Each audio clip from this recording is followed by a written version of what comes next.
আসসালামু আলাইকুম, সবাইকে শুভেচ্ছা। আজকে আপনাদের জন্য আমি একটা ভিডিও তৈরি করেছি। যে ভিডিওটা হচ্ছে যে আপনারা জয়েনিং লেটারটা কিভাবে লিখবেন, অর্থাৎ আপনাদের ভাইবার রেজাল্ট তো হয়ে গেছে, এখন অ্যাপয়েন্টমেন্ট লেটার পাওয়ার পর আপনি জয়েনিং লেটারটা কিভাবে লিখবেন, ঠিক সেই বিষয় নিয়েই আজকে আপনাদের সাথে আলোচনা করব। তার আগে দু চারটা কথা বলে নেই, যেটা আমার পার্সোনাল একটা ক্ষোভ প্রকাশ করছে এই চ্যানেলের মাধ্যমে। আমি দেখেছি যে এত কষ্ট করে ভিডিও তৈরি করি, আসলে আমার উদ্দেশ্য হচ্ছে, আমি কোনো টিচার না, কিন্তু আমি কোনো টিচার না, আপনাদেরকে শেখাতে আসিনি। জাস্ট আমি যেটুকু জানি সেটুকু আপনাদের সাথে শেয়ার করছি। কিন্তু এখানে দেখা যায় কিছু বলদ টাইপের ভিউয়ার্স আছে, যারা হচ্ছে যে আমার এই ভিডিওটাতে ডিসলাইক দেয়। আরে বাবা, আপনার মতো এত হাই কোয়ালিটির লোকের জন্য আমার ভিডিও না। আমার এই ভিডিওটা হচ্ছে শুধু তাদের জন্য যারা খোঁজাখুঁজি করছেন, পাচ্ছেন না। অন্তপক্ষে আমার উদ্দেশ্য হচ্ছে এই ভিডিওটা থেকে যদি আপনি একটু একটু হেল্প পান, সেই উদ্দেশ্যেই আমার এই ভিডিওটা তৈরি করা। আপনি ডিসলাইক দিবেন কেন? আমি তো এই ভিডিও দিয়ে ইনকাম করছি না। আপনি আমাকে ইন্সপায়ার করেন, আমাকে লাইক দেন, কমেন্টস করেন, তাতে আমি অনুপ্রাণিত হয়ে দুই একটা নতুন ভিডিও তৈরি করব, যেটা হয়তো ভবিষ্যতে আপনার কোনো একটা প্রয়োজনে লাগবে। কিন্তু আপনি যখনই এভাবে ডিসলাইক দিবেন, বাজে কমেন্টস করবেন, তখন আমাকে খারাপ লাগবে। এত কষ্ট করে খাটাখাটনির পর দিন শেষে যখন আমি বাসায় এসে একটা ভিডিও তৈরি করি আপনাদের জন্য, খুবই কষ্ট লাগে যে এ ধরনের বিহেভ আসলে হতে পারে না। আমি দেখেছি ব্যাংকারদের জন্য কোনো ইউটিউব চ্যানেল নাই বা কোনো ফেসবুক পেজ নাই, সেই কারণে আমি চেষ্টা করছি যেন প্রতিদিন একটা করে আপনাদের জন্য ভিডিও তৈরি করে দিতে পারি, এবং আপনাদের ভবিষ্যতে আপনি কিভাবে ব্যাংকিং সেক্টরটা ডেভেলপ করবেন সেটাই নিয়ে আসলে আমি আলোচনা করব আপনাদের সামনে। যে আপনারা কিভাবে, আপনাদের স্যালারি স্ট্রাকচার কি রকম হবে, কিভাবে কাজ করলে আপনার ব্যাংকিং সেক্টরে আপনি সাকসেস পাবেন, কিভাবে প্রমোশন হবে, এগুলো বিষয় নিয়ে আমি বিভিন্ন জায়গা থেকে কালেক্ট করে আপনাদের এই চ্যানেলের মাধ্যমে সহযোগিতা করব, প্রকাশ করার চেষ্টা করব। এজন্য আপনি আমার চ্যানেলটা সাবস্ক্রাইব করে রাখতে পারবেন। আপনার ইচ্ছা হলে সাবস্ক্রাইব করবেন, না হলে করবেন না, সেটা আপনার ব্যক্তিগত ব্যাপার। কিন্তু বাজে কমেন্টস বা ডিসলাইক করবেন না। পারলে আপনি নিজে একটা তৈরি করেন, আপনার ভিডিও আমি দেখব, দেখে আমি উপকৃত হলে আপনাকেও আমি লাইক দেব। তো এই পর্যন্তই, আসুন মূল আলোচনায় আসা যাক।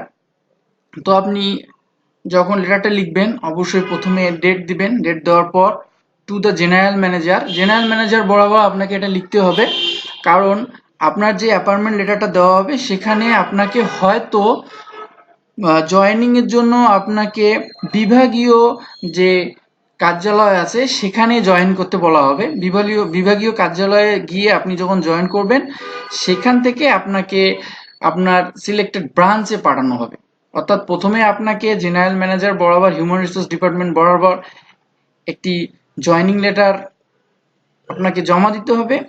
তারপর যদি আপনাকে সেখান থেকে যে ব্রাঞ্চে পাঠাবে, সে ব্রাঞ্চ বরাবর আর একটা জয়েনিং লেটার লিখতে হবে। তো সেটা নিয়ে আরেকদিন আরেক ভিডিওতে আলোচনা করব। আজকে আপনাদেরকে আমি জানাবো যে যদি আপনাকে বিভাগীয় অফিসে জয়েনিং এর জন্য আপনাকে বলে, তাহলে আপনি এই টাইপের একটা অ্যাপ্লিকেশন লিখে সেখানে জয়েন করবেন। দেখুন কি লিখবেন, তো to the general manager, human resource department, যে ব্যাংকে আপনি জয়েন করবেন, অর্থাৎ সোনালী যদি হয় সোনালী ব্যাংক, রূপালী হয় রূপালী ব্যাংক, জনতা হলে জনতা, বাংলাদেশ ডেভেলপমেন্ট ব্যাংক হলে বাংলাদেশ ডেভেলপমেন্ট, যে ব্যাংক আর কি, কৃষি ব্যাংক হলে কৃষি ব্যাংক। তারপর ওই ব্যাংকের অ্যাড্রেসটা দিবেন। এখানে প্রতীকী আকারে আমি এখানে আপনাদের অ্যাড্রেসটা দিয়েছি। সাবজেক্ট লিখবেন হচ্ছে জয়েনিং রিপোর্ট। তারপর লিখবেন sir with reference to your appointment letter নং। অ্যাপয়েন্টমেন্ট লেটারে একটা নম্বর দেওয়া থাকবে, এই নম্বরটা এখানে আপনি লিখবেন। আমি এখানে প্রতীকী আকারে দিয়েছি। যে ডেট থাকবে সেই ডেটটা এখানে দিয়ে দেবেন। I am please to inform you that I want to join as a post name, অর্থাৎ যদি আপনি সিনিয়র অফিসার হন অ্যাজ এ সিনিয়র অফিসার এখানে লিখবেন। যদি আপনি অফিসার হন তাহলে অ্যাজ এ অফিসার লিখবেন। অফিসার ক্যাশ হলে অ্যাজ এ অফিসার ক্যাশ লিখবেন। যে পোস্টে আপনি জয়েন করতে যাচ্ছেন সেই পোস্টটা এখানে লিখবেন। তারপর in your estimated bank accepting the term and conditions mentioned in the appointment letter, মানে অ্যাপয়েন্টমেন্ট লেটারে যে টার্ম এন্ড কন্ডিশন গুলো আছে সেগুলো মেনে নিয়ে আমি আপনার ওখানে জয়েন করতে চাচ্ছি এইটা। তারপর I give the commitment that I shall properly discharge my duties and responsibilities. I also assure you that I shall abide by all the rules and regulation of your organization. I therefore pray and hope that you would be kind to grant my joining letter. Your faithfully mister, আপনার নাম দিবেন, address দিবেন, mobile number দিবেন। এটা খুবই একটা সহজ process, অত ভয় পাওয়ার কিছু নাই। আপনি যেখানে গিয়ে জয়েন করবেন দেখবেন সেখানকার যিনি দায়িত্বে আছেন প্রধান, তিনি আপনাকে খুবই সাহায্য করবে এবং এত হেল্পফুল হবে আমার বিশ্বাস যে আপনি এটা কল্পনাই করবেন না যে এত টেনশনের সমাধান আসলে এত ইজিলি হতে পারে। তো আরেক সময় আরেকটা ভিডিও নিয়ে আপনাদের সামনে হাজির হব। আমার চ্যানেলের সঙ্গেই থাকবেন, সাবস্ক্রাইব করবেন এবং এই সময়টাকে এনজয় করুন। ধন্যবাদ।